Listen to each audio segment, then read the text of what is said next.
panahon. Gisingin na, damdamin na natutulog, magbuklod-buklod sa iisang mithiin, isang layunin. Isang tinig, isang lahi, isang awitin.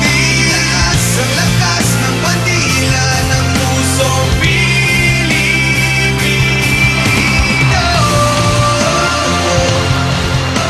Gawang Pinoy sa pinag-isang bansa. Tanduay Rum Rock Fest Year 6. It's one rock overload.